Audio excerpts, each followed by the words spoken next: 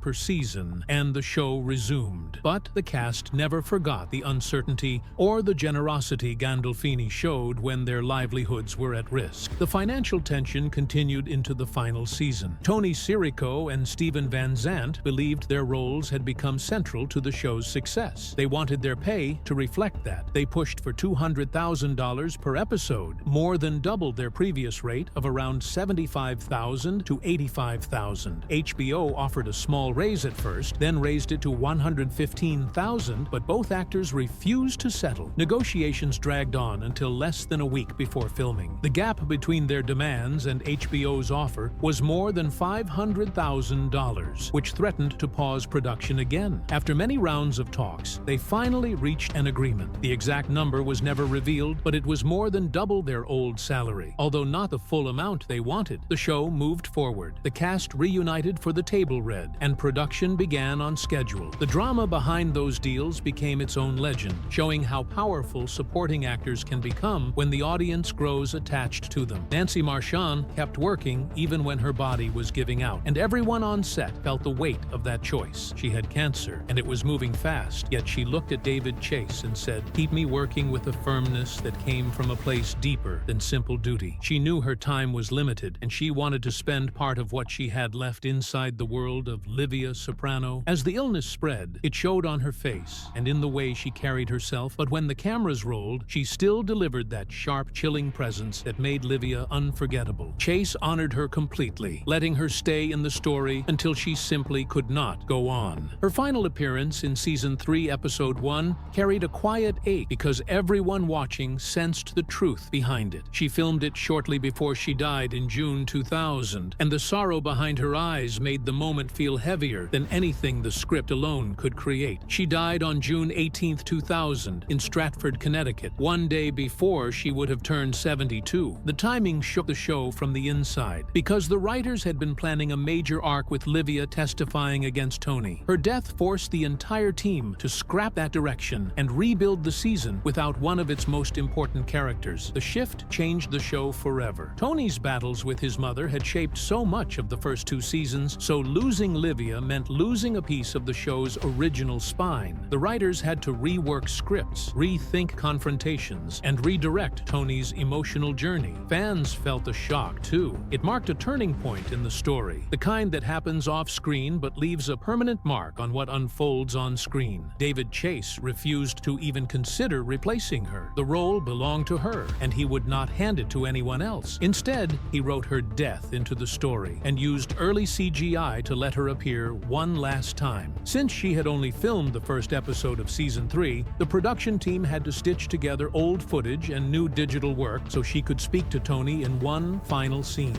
They superimposed her face onto another actress's body, creating a moment that looked unusual but carried meaning. For 2001 television, the effect was groundbreaking. It let the audience say goodbye without pretending she was still alive, and it set a small but memorable precedent for how shows handle the loss of a key actor. When they filmed Livia's funeral, the emotion in the room was complicated. The cast was grieving the character and the woman at the same time, yet somehow they could not stop laughing during the shoot. Michael Imperioli said it took 12 takes because every time they tried to stay serious, something broke the tension. It might have been the music, or the memory of the character, or simply the strange mix of sorrow and absurdity that The Sopranos always carried, but they kept cracking up. The laughter became a way to breathe through the heaviness. It showed how the show blended comedy and tragedy even when the cameras were not rolling. Imperioli remembered it as one of those moments where emotion spills in every direction and no one can control it. Meanwhile, behind the scenes in Season 6, James Gandolfini faced one of the script choices he hated most. The writers created a moment where Tony would masturbate in a gas station bathroom, tying it to his affair with Juliana Skiff and the mess in inside his head. Gandolfini read the page,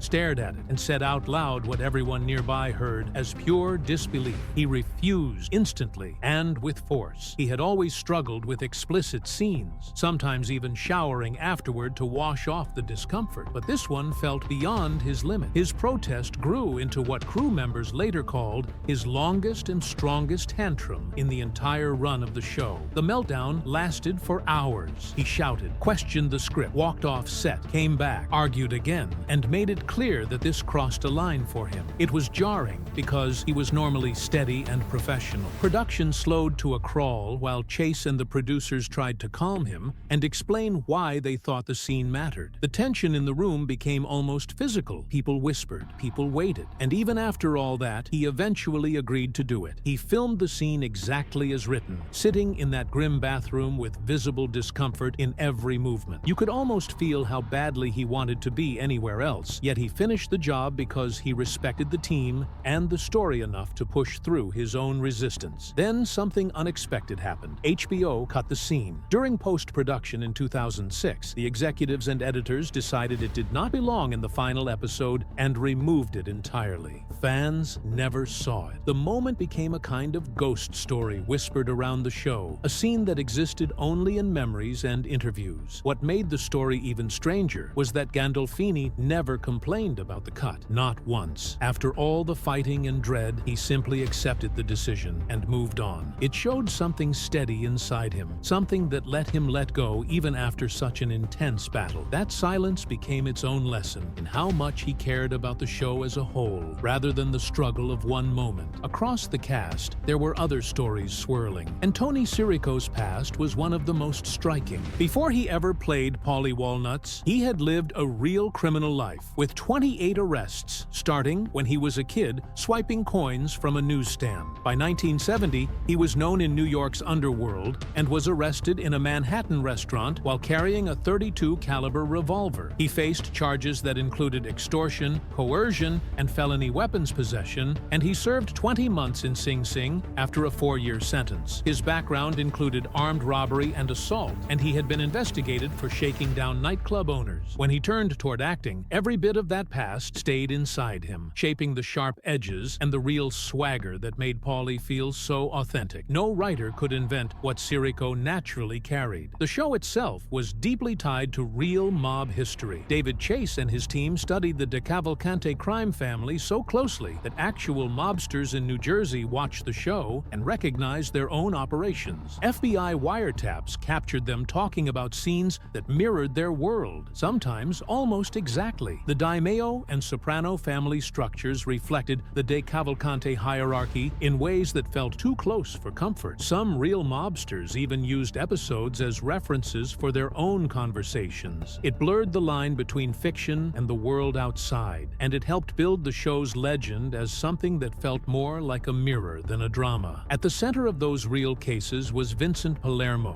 known as Vinny Ocean, widely considered the real Tony Soprano. He ran strip clubs, including one that inspired the Bada Bing, and balanced the shifting alliances inside New Jersey's mob world. But his story ended far differently from the fictional Tony. In 1999, facing serious charges, he became an FBI informant. He confessed to multiple murders, including the killings of Fred Weiss and Louis Larasso, and pulled apart the DeCavalcante family from the inside. When he entered witness protection, it marked the collapse of the group that had once inspired the show. His fate showed how fragile mob power could be in real life, where loyalty often vanished when the walls closed in. Even after the show ended, the debates around it kept growing. For 14 years, fans argued about the final scene where Tony sat in Holstein's diner before the screen cut to black on June 10, 2007. Then, in November 2021, David Chase confirmed that Tony dies. He explained that he had once pictured Tony being killed in New York after a meeting, but he chose the abrupt ending because it felt more dramatic. The reaction from fans had frustrated him for years. People wanted Tony to fall face first into a plate of linguine, and he found it strange that viewers who had followed Tony so closely suddenly wanted justice instead of understanding. His confirmation put an end to the mystery, even though the conversation around it never truly stopped. Lorraine Bracco also carried her own disappointment from the ending. She felt that Dr. Melfi, cutting Tony off in the penultimate episode, episode, without a heartfelt confrontation, was wrong for a relationship that had lasted 7 years. She believed Melfi cared too much to walk away so abruptly. She wished she could have presented the study about sociopaths to Tony and watched his reaction, because that moment would have said more about both of them. For Bracco, the ending left something unresolved and hollow, and she was open about that feeling in interviews. And through all of this, the obsession with Tony's fate only grew. Chase spoke about it many times, almost exhausted by how much people clung to one question while the show offered so many others. He said he knew the audience had sided with Tony in their own ways, which made their desire for his downfall even more complicated. The constant questions followed him in interviews, casual conversations, and public events, as if the cut to black had frozen a part of the world in place. It became a cultural phenomenon that showed just how deeply the show had worked its way into people's minds.